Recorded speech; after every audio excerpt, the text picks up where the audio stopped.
You know this story, right? The triumphal entry, what a lot of us call Palm Sunday. It's one of the most famous events in history.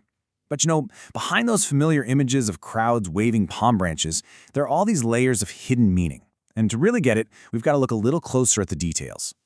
We've all seen paintings just like this one. At first glance, it just looks like a victory parade. Pretty straightforward. But every single detail, especially the animal that Jesus is riding, is actually a deliberate and really powerful message. The real story isn't buried somewhere. It's hiding in plain sight. And that really leads us to the two big questions we're going to tackle today. First, why a donkey? In a world full of powerful symbols, why pick such a humble animal? And second, why did the gospel writers make such a big deal about telling us that this specific animal had never been ridden before? I'm telling you, the answers reveal everything. All right, so let's start with the choice of the animal itself. This wasn't just a random decision, not at all. This was a carefully chosen symbol, and it was meant to send a shockwave right through the crowd's expectations. To really feel the impact here, you have to put yourself back in that time. Jerusalem was under Roman occupation.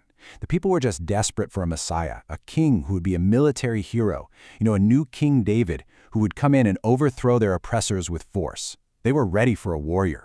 And this slide just lays out the contrast perfectly. Any conquering general, any king going to war would ride in on a war horse. That's the ancient symbol of power, of might, of conquest. But Jesus chose a donkey. And in that culture, a donkey was a clear signal of peace and humility. He was deliberately turning their expectations of a violent takeover upside down.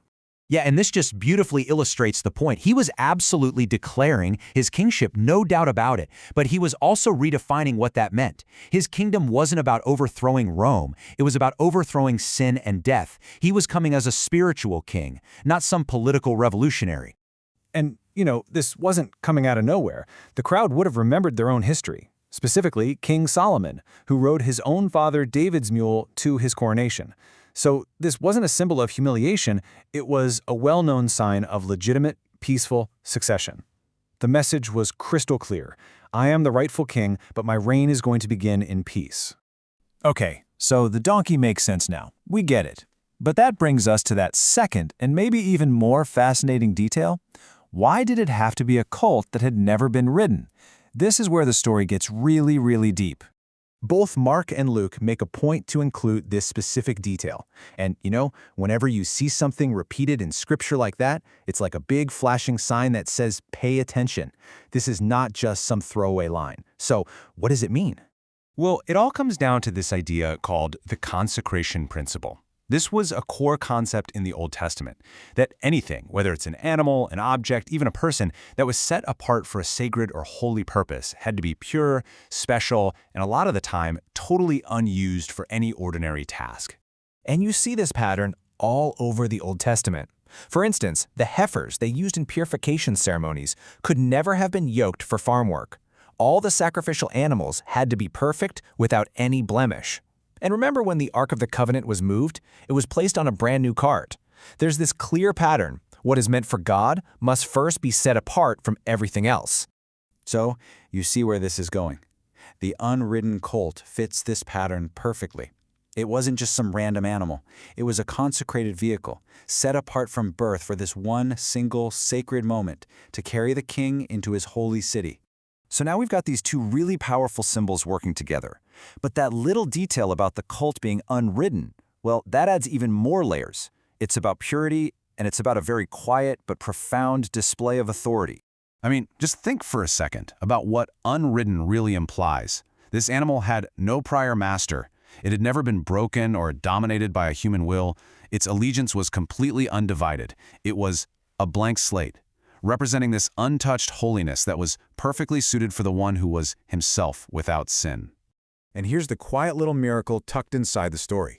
Look, any animal handler will tell you that an unbroken, untrained colt, especially in the middle of a noisy, chaotic crowd, should be freaking out. It should be bucking, resisting, trying to run. Yet all the gospel accounts describe a calm, completely submissive ride. What's going on there? It's a quiet demonstration of divine authority. It's this beautiful, understated moment where, just like the wind and the waves obeyed his command, this untamed animal was willingly, peacefully submissive to its own creator. So let's just lay it all out. This slide summarizes the whole layered message so well. The donkey says, I come in peace. The unridden colt says, I am holy and set apart. The calm ride says, I have authority over all of creation. And the timing, happening right during Passover week, says, I am the ultimate sacrificial lamb. It's a complete sermon, delivered without a single word being spoken. But hold on, there's one final insight in this story, and it's a really powerful one that I think applies to all of us. It kind of shifts from the theology to something deeply personal, and it focuses on the nature of the cult itself. Just think about this little colt for a second. It had no resume, right? No special training, no prior experience, no great status in the world. By all worldly measures, it was just ordinary, unqualified, unused. Just a young donkey, tied up, waiting for who knows what. And yet, in that one moment, when the king has need of it, this unqualified, unused little animal fulfills the single greatest purpose of its entire life. It gets to carry the King of Glory. It does something it could never, ever have done on its own. And that, right there, reveals this profound principle about how God so often works.